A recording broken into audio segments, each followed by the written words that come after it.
दादा तुमचा आधी परिचय करून द्या. तुम्ही तुमचं नाव काय?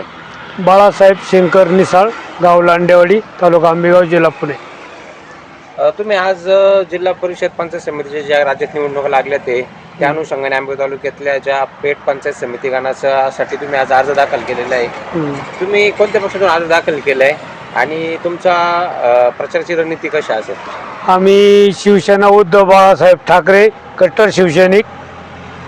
पण आमचा विचार काही न घेता, आम्हाला विचारपूस न करता त्यांनी बाहेरचा माणूस येऊन तिकीट घेऊन त्याचा फॉर्म भरला. म्हणून आम्ही स्वतः अपक्ष फॉर्म भरलेले आज निर्णय घेतला. तुम्ही कोणत्या पक्षात होते म्हटले?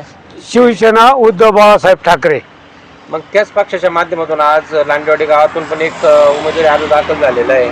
मग तो अर्ज पक्षाचा आहे आणि तुमचा अर्ज पक्षाचा आहे का? कोणता अर्ज पक्षाचा आहे आणि तुमचा अर्ज अपक्षाचा? तुम्ही का अपक्ष फॉर्म भरला? आम्ही अपक्ष फॉर्म असा भरला की जिल्हा प्रमुख सुरेश भाऊ भोर, अमोल कोल्हे खासदार यांच्याशी संपर्क साधला. त्यांच्याकडून आम्हाला काही सुद्धा रिस्पॉन्स भेटला नाही.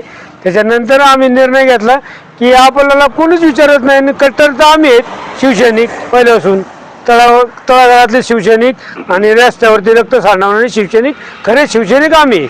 आणि कालचे बुलटे शिवसैनिक आले आणि त्यांनी फॉर्म भरायचा आणि त्यांना तिकीट द्यायचे यांनी कार्यकर्त्यांनी, ते आम्हाला नाही आवडलं. आमचे बॅनर फाडले. आमचे बॅनर रात्रीचे फाडले. आमच्या सगळ्या गोष्टी झाल्या. आम्ही स्थानिक असून आमच्यावरती नाही अन्याय झाला आतापर्यंत.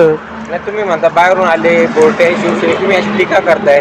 तुम्ही स्पष्टपणे नाव घेत नाही. कोणाबद्दल बोलताय तुम्ही? आम्ही नाव घेणार नाही. त्यांना माहिती जे करतात त्यांना माहिती आहे. हो, आम्ही नाव असू काय स्थानिक आहेत, पण त्यांनी आमचा विचार नाही केला. त्यावेळेस आम्ही स्थानिकाचा आमचे बॅनर फाडले. तेव्हा अमोल कोल्हेचा फोटो होता, सूर्यभोरचा फोटो होता, सूर्यकाचा फोटो होता. आम्ही गेलो, यांनी आमचा रात्री फॉस्को बिएस्को आमचं काही कॉल वगैरे काही घेतले नाही. आमच्या पद्धत आम्ही गेलो पुरुषांना, आम्ही अर्ज केला, आमचे जे बॅनर फाडले. आम्ही सीसी कॅमेरे पोलीस स्टेशनला अर्ज दिला. नंतर पुरुषांनी चौकशी केली. यांनी सीसी कॅमेरे त्या रात्रीला बंद केले. किती अन्याय केला आमच्यावर, किती अन्याय, आम्ही कवर सहन करता अन्याय. तुमची शिवसेना उभाटा पक्षातून तुम्ही म्हणता तुमचा अन्याय झाला, तुम्ही वरिष्ठांकडे याबद्दल दाद मागितली का? मागितली. सुरेश भाऊ को बोललो, अमोल कोल्ह्यांना फोन केलं, त्यांनाही बी फोटो दाखवले. आमचे बॅनर त्यांचे बॅनर आमचं फाटू देऊ, आम्ही जाऊ द्या. आम्ही पण आमच्या नेतेपेक्षा आमच्या बाळासाहेब ठाकरेंचा अपमान झाल्यानंतर आम्ही माझा फोटो त्याच्यावर आम्ही सहन नाही करणार. शिवाजी महाराज, छत्रपती शिवाजी महाराज आणि बाळासाहेब ठाकरेंचा फोटो पाटल्यानंतर आम्ही सहन नाही करणार या गोष्टी. आता तुमची विरोधी भूमिका जी असेल ती कोणत्या उमेदवाराच्या विरोधात असेल आणि तुम्ही त्यासाठी प्रचारासाठी काय रणनीती वापरणार? तुमच्या गावागावात संपर्क आहे का? शिवसेना पक्ष गावागावात उद्धव ठाकरे पक्ष पोहोचलाय का? आणि तुम्ही कशा माध्यमातून निवडणुकीला सामोरे जाणार आहे? आम्ही पहिल्यापासून तळागाळामध्येपर्यंत ना उद्धव बाळासाहेब ठाकरे पहिल्यापासून आम्ही पोहोचवलेले आहे हा पक्ष. आणि त्याच्यातूनच आम्ही जेवढे कार्यकर्ते आहेत तेवढे बी आमच्या पाठीमाग आहे. सगळे आमच्या पाठीमाग आहे. काय होईल वोटिंग आम्ही काय करतील ते करतील कार्यकर्ते. पण आम्ही ना उद्धव बाळासाहेब ठाकरे यांच्याकडून बाळासाहेब ठाकरेंचा विचार आहे ना पुढे घेऊन चालणार आम्ही. तुम्हाला विजयाची खात्री आहे कशा प्रकारे? विजय होऊ नाही हो, पण आम्ही जिद्द ठेवली कट्टर शिवसैनिक, कट्टर रक्त सांडवली कट्टर आहे आम्ही. आणि बाळासाहेबांचा विचार फक्त पुढे घेऊन चालणार. आम्हाला कशाची अपेक्षा नाही. आम्हाला ज्यावेळेस हे राज्यामध्ये शिवसेना दोन गटामध्ये फुटली गेली, उद्धव साहेब ठाकरे यांना त्रास झाला त्या गोष्टीचा, आणि आज त्याच शिवसेनेसोबत एकनाथ शिंदे गटासोबत आज इथल्या उद्धव ठाकरे पक्षाने हातमिळवणी केलेली. त्यांनी जरी हात मिळवली वर केली असेल तरी पण आम्ही ना तालुक्यामध्ये हात मिळवणी केली नाही. आम्ही तर लांडेवाडीच आम्ही काही कोणासाठी हात मिळवणी केली नाही. आणि आम्ही कट्टर करणार बी नाही आम्ही. आणि आम्ही कट्टर उद्धव बाळासाहेब ठाकरे. आणि त्यांच्यावरती आज ही वेळ आलेली, ही एकनाथ शिंदे यांनी जरी वेळ आणली तसं आम्ही गद्दार नाही. जे गद्दार होते ते गेले, पण आम्ही जे आहेत कट्टर आम्ही शिवसैनिक, त्यांच्या पाठीमागे जीव गेला तरी चालेल, पण त्यांच्या पाठीमागे आम्ही आहे. आत्तापर्यंत जे जुने शिवसैनिक आहेत यांना कोणालाही विश्वासात न घेता हे परस्पर कार्यक्रम चाललेला आहे या लोकांचा. म्हणजे असं आहे. आणि इथं कसं आहे, आता ही नवीन आलेली पोरांना जास्त इथं प्राधान्य दिलं जातं. जी जुनी मंडळी यांना मागं ढकललं जातं, डावललं जातं. आता पहिले राजाभाऊ होते, अशाने पक्ष भविष्यात कुठं असेल? कुठं असणार आहे आता काय? हे असं चालल्यानंतर भविष्यात कुठं जाणार आहे हा पक्ष? पहिले जुने आधी हे सुदाम मंडलिक होते, उत्तम मामा गव्हाणे होते, परत आपले बाळू राजगुरू, ही खंडू तात्या आढळराव, ही सगळे आत्माराम डेरंगे जुने पहिले सुदाम मंडलिक ही जुनी मंडळी होती. परत अजून सगळे होते. आता पण ही मंडळी कसं आहेत माग लुटलेली आहे सगळी. लांडेवाडीला एक काळ शिवसेनेचा बालेकिल्ला समजला जातो. बालेकिल्लाच आहे. आज त्या बालेकिल्ल्यामध्ये 2 गट आणि 3 गट पाहायला मिळतात. ते मग हे घ्यायचं कारण काय? याचे मुळापर्यंत कोण गेलंय का नाही? कारण म्हणजे ही गटबाजी चाललेली आहे याच्यामध्ये. आता बाजी काय नाही याच्यामध्ये.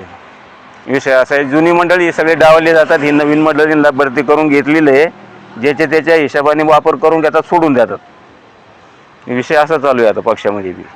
आज आम्ही 15 वर्ष पक्षाचा संघर्ष केला. वसंतराव कट्टर शिवसैनिक. आज आमच्या एवढा अन्याय झाला. आम्ही काय असू द्या, आम्ही काय आमच्यावरती आज यांनी आज शिवाय आणले. आम्ही काय केलं आमचं आम्हाला माहिती. आमच्या आज अक्षरशः मुंबई राहिलं मी शिवसैनिक कट्टर झेंडे लावून थकलो. आज आम्हाला वाईट वाटते माहिती या गोष्टीचं. यांनी काय केलं आमच्या अन्यायावर. पक्षाने आज ठरवले की तुतारी सोबत आणि धनुष्यवाहना सोबत जायचं. तसे उमेदवार आज आंबेगाव तालुक्यात बऱ्याच ठिकाणी दिलेले आहेत. मग तुम्ही पक्ष आदेश पाळणार का तोडणार? नाही तोडणार आम्ही नाही. आता पेठ पंचायत समिती गाणामध्ये मागील पंचायत समिती मागील पंचवार्षिकला जिल्हा परिषद गट असेल किंवा पंचायत समिती गट असेल, त्या सदस्यांनी कामं केलीत का? ती कामं कुठे तुम्हाला दिसतात का? आम्हाला नाही कामं दिसते त्यांची काही.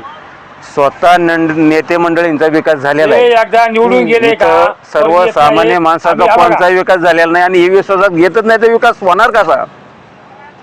हे काय चाललेलं आहे यांच्यात फक्त राजकारण फिरलं जाते. गट पडल्यामुळे ही लोक कोणता विचार नाही करते. यांच्या आपसामध्ये काय होतात, आपसापासून एक होतात आणि तुम्ही आम्ही याच्यामध्ये मोडतोय. स्थानिक म्हणजे अलग समजी हे एक होतात.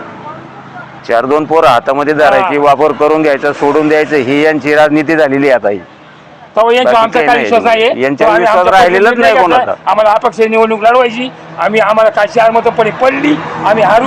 आमचा आम्ही काय पण अपक्ष म्हणून तुम्ही पंचायत समितीला तुम्ही निवडणूक लढवतात, पण जिल्हा परिषदसाठी तुमच्याकडून तुम्ही कोणाला पाठिंबा देणार आहात का?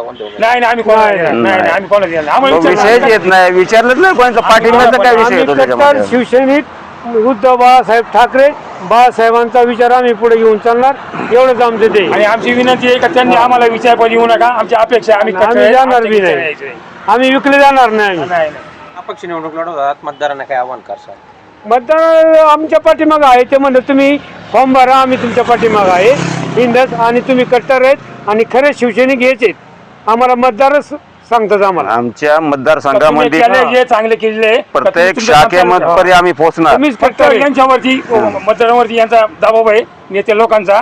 तो आम्ही बघा आमच्या जे आमचे कार्यकर्ते जर त्यांच्यावर अन्याय केला, अन्याय दबाव केला, मग आमच्या पद्धती आम्ही काय करतो आम्ही करू. बघा आता आम्हाला कुठल्याही पक्षाच्या निधीची गरज नाहीये.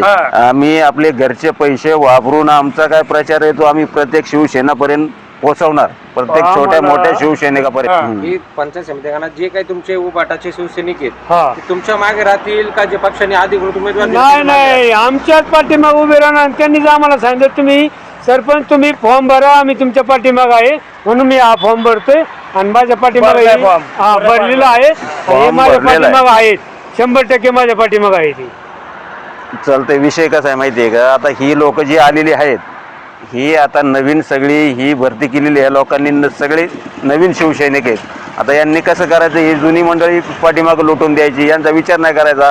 त्या 4-2 पोरांचा वापर करून घ्यायचा आणि मळ्यामध्ये गटबाजी लावून द्यायची, भाऊबांधांमध्ये भांडणं लावून द्यायची. असे यांचे प्रयोग चालू आहेत आता. ठीक आहे.